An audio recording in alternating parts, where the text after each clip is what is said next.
ఒకసారి కాదు, రెండు సార్లు కాదు, పదే పదే ఆయన పేరు. ఎక్కడ మతం గురించి చర్చ జరుగునో అక్కడ ఆయనే. కేరళకి వెళ్తే ఆయనే, కర్ణాటకలోనూ ఆయనే, మన తెలుగు రాష్ట్రాల్లోనూ ఆయన పేరే. కాంట్రవర్సీలు చేయడం ఆయన నైజమా అన్నట్టుగా ఆయన మాట తీరు, విమర్శలో నడబడిక ఉంటుందన్నది విమర్శకుల విమర్శ. ఎస్, రామాయణంలో రాముడు రావణాసురుడు నుంచి మొదలు పెడితే నేటి రావణ్ వరకు ఆయన డిస్కస్ చేయని సబ్జెక్ట్ లేదు, విమర్శించని అంశం లేదు. ముఖ్యంగా బీజేపీ ప్రభుత్వంపై ఆయన విమర్శల పరంపర unstoppable. AP deputy CM Pawan విషయంలో కూడా ఆయన దూకుడు అన్లిమిటబుల్. Why this controversy? ఒక్కో ఘటన ఒక్కో రాష్ట్రంలో జరిగిన చర్చ రచ్చ మాత్రం చివరికి ప్రకాష్ రాజ్ దగ్గరికే వచ్చి ఆగుతోంది. ఇది యాదృచ్ఛికమా లేక ఆయన ఎంచుకున్న సిద్ధాంతమా? అసలు ఆయన రాజకీయ సామాజిక ప్రయాణంలో పదే పదే కనిపిస్తున్న ఈ వివాదాల మధ్య ఏదైనా కామన్ ప్యాటర్న్ ఉందా? ఆరోపణలేంటి, వాస్తవాలేంటి చూద్దాం. ప్రకాష్ రాజ్ వెండి తెరపై అద్భుతమైన నటుడు, విలన్, క్యారెక్టర్ ఆర్టిస్ట్, జాతీయ అవార్డు గ్రహీత. అంతవరకే. కానీ ఇప్పుడు టోటల్ పిక్చరే మారిపోయింది. దేశంలో ఎక్కడ మతం గురించి చర్చ జరిగినా, సనాతన ధర్మంపై వివాదం చెలరేగినా, రాజకీయ ప్రకంపనలు వచ్చినా, సోషల్ మీడియాలో వైరల్ అయినా హైలైట్ అవుతున్న పేరు ప్రకాష్ రాజ్దే. ముఖ్యంగా కేంద్ర ప్రభుత్వం, బీజేపీ, హిందుత్వ రాజకీయాలపై ఆయన బహిరంగ విమర్శలు చేయడంతో తరచూ ఆయన పేరు హెడ్లైన్స్లో ఉంటుంది.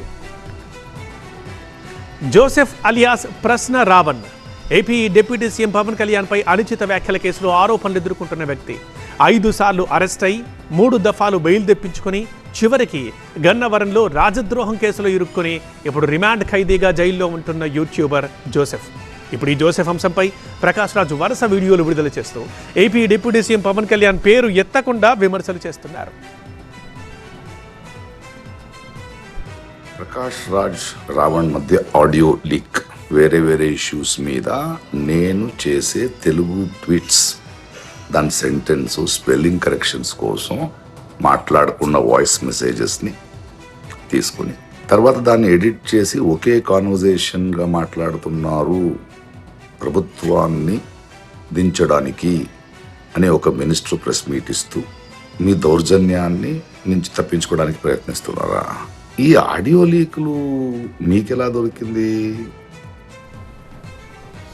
ఇదంతా ప్రకాష్ రాజ్ కుట్రలో భాగమేనంటోంది కూటమి ప్రభుత్వ వాదన. ప్రకాష్ రాజ్కి జోసెఫ్కి లింక్ ఉందని ఓ ఆడియో క్లిప్ని కూడా ప్రజల ముందుంచారు మంత్రి కందుల దుర్గేష్. మేము గొర్రెలం కాదు, బానిస బ్రతుకు బ్రతకడానికి. ఈ బెదిరింపులు వద్దు నాగబాబు గారు. ప్రశ్నించడం మా హక్కు. ఏ నాయకుడైనా, నేనే నాయకుడు అనుకున్న వాడైనా సమాధానం ఇవ్వాల్సింది బాధ్యత. అర్థమైందా? Just asking.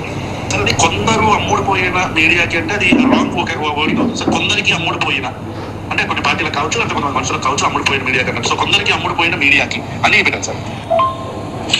ఇప్పుడు ప్రజలకి నిజం సమాధానం చెప్పబోతున్నాను. నిజం తెలుసుకోవాలన్న ప్రజలకి నిజం తెలుసుకోవాలన్న మీడియా మిత్రులకి మరియు కొందరికి అమ్ముడిపోయిన మీడియాకి కూడా. ఓకే, అంటే నిజం తెలుసుకోవాలన్న మీడియా మిత్రులకు కొంచెం రెస్పెక్ట్ ఇవ్వాలి. అందుకే ప్రజలకి నిజం తెలుసుకోవాలన్న మీడియా మిత్రులకి మరియు కొందరికి అమ్ముడిపోయిన మీడియాకి కూడా. అయితే ఈ అంశంలోనే కాదు, గతంలో కూడా చాలా ఇష్యూస్లో ప్రకాష్ రాజ్ జస్ట్ ఆస్కింగ్ అంటూ కేంద్ర ప్రభుత్వాన్ని టార్గెట్ చేశారు.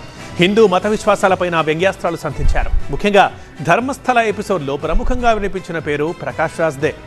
ధర్మస్థల కేసులో నిందితుడు మాస్క్ మ్యాన్ చిన్నయ్య ప్రకాష్ రాజ్పై సంచలన ఆరోపణలు చేస్తూ కోర్టులో పిటిషన్ కూడా వేశారు. అసలు ఈ కుట్రలో ప్రకాష్ రాజ్ హస్తం ఉందని, ఫండింగ్ కూడా చేశారని ఫోన్లో మాట్లాడానంటూ చిన్నయ్య ఆరోపించారు. అయితే చిన్నయ్య ఆరోపణలు ఇంతవరకు కన్ఫర్మ్ కాకపోయినా ప్రకాష్ రాజ్ పేరు రావడం అయితే సంచలనంగా మారింది. ఇదే టైంలో ప్రశ్న రావణ వెనుక కూడా ప్రకాష్ రాజ్ కుట్ర ఉందని కూటమి ప్రభుత్వం ఆరోపించడం మరింత చర్చనీయాంశమవుతోంది. ఇలా బ్యాక్ టు బ్యాక్ వివాదాల్లో ప్రకాష్ రాజ్ పేరే వినిపించడం హాట్ టాపిక్గా మారింది. రాముడు లక్ష్మణుడిపై వివాదాస్పద వ్యాఖ్యలు చేశారు. కర్ణాటక ధర్మస్థల వివాదంలోనూ ప్రకాష్ రాజ్కు లింక్ ఉందని ఆరోపణలు చేశారు. గౌరీ లంకేష్ హత్య తర్వాత కేంద్ర ప్రభుత్వంపై వరుస విమర్శలు చేశారు. ప్రధాని నరేంద్ర మోదీ బీజేపీపై ఘాటు వ్యాఖ్యలతో పలుమార్లు వివాదంలో ఇరుక్కున్నారు. పౌరసత్వ సవరణ చట్టం, సిఏఏ, ఎన్ఆర్సీని వ్యతిరేకించారు. నిర్మాతలతో విభేదాలున్నాయి. గతంలో తెలుగు నిర్మాతల మండలి క్రమశిక్షణ చర్యలు తీసుకుంది. బహుళ ఓటర్ ఐడి కేసులో కూడా వివాదాల్లో ఇరుక్కున్నారు ప్రకాష్ రాజ్. 2017లో పాత్రికేయురాలు గౌరీ లంకేష్ హత్య తర్వాత ప్రకాష్ రాజ్ చేసిన వరుస వ్యాఖ్యలు ఆయన ఇమేజ్ని పూర్తిగా మార్చేశాయి. అప్పటి నుంచి కేంద్ర ప్రభుత్వం, బీజేపీ, హిందుత్వ రాజకీయాలపై ఆయన బహిరంగంగా విమర్శలు చేయడం ప్రారంభించారు. తర్వాత ప్రధాని నరేంద్ర మోదీపై విమర్శలు, ఎన్నికల ప్రచారాల్లో పాల్గొనడం, స్వతంత్ర అభ్యర్థిగా లోక్సభ ఎన్నికల్లో పోటీ చేయడం వరకు ప్రతిదీ జాతీయ స్థాయిలో తీవ్ర చర్చకు దారితీసింది. కానీ ఆయన విమర్శల్లో ఒకే రాజకీయ పక్షం, ఒకే సిద్ధాంతం లక్ష్యంగా కనిపిస్తోందని విమర్శకులు అంటున్నారు. అయితే ప్రజాస్వామ్యంలో ప్రభుత్వాన్ని ప్రశ్నించడం, ప్రజాస్వామ్యంలో ప్రతి పౌరుడి బాధ్యత అన్నది ప్రకాష్ రాజ్ వాదన. ప్రకాష్ రాజ్ మాట్లాడే విషయాల్లో మతమే కాదు, రైతుల ఉద్యమం, పౌరసత్వ సవరణ చట్టం, మణిపూర్ హింస, మీడియా స్వేచ్ఛ, ఎన్నికలు, విద్యా విధానం, భాషా రాజకీయాలు, ఇలా అనేక అంశాలుంటాయి. కానీ జాతీయ స్థాయిలో ఎక్కువ చర్చకు దారితీసిన అంశాలు మాత్రం మతం, హిందుత్వ రాజకీయ సంబంధించిన అంశాలే. ముఖ్యంగా ప్రధాని Modi, AP deputy CM Pawan కళ్యాణ్పై ఆయన విమర్శలు ఎక్కువ హైలైట్ కావడంతో హిందూ వ్యతిరేకవాదిగా ముద్రపడ్డారు. ఇలా ప్రతి అంశంలోనూ ప్రకాష్ రాజ్ కలగజేసుకోవడం వివాదాలకు కేరాఫ్గా మారాడు. ఇంతకీ వివాదాలు ప్రకాష్ రాజ్ వెంట పడుతున్నాయా, లేక వివాదాల వెంటే ప్రకాష్ రాజ్ పరుగులు పెడుతున్నాడా? జస్ట్ ఆస్కింగ్ అని అంటున్నారు పరిశీలకులు.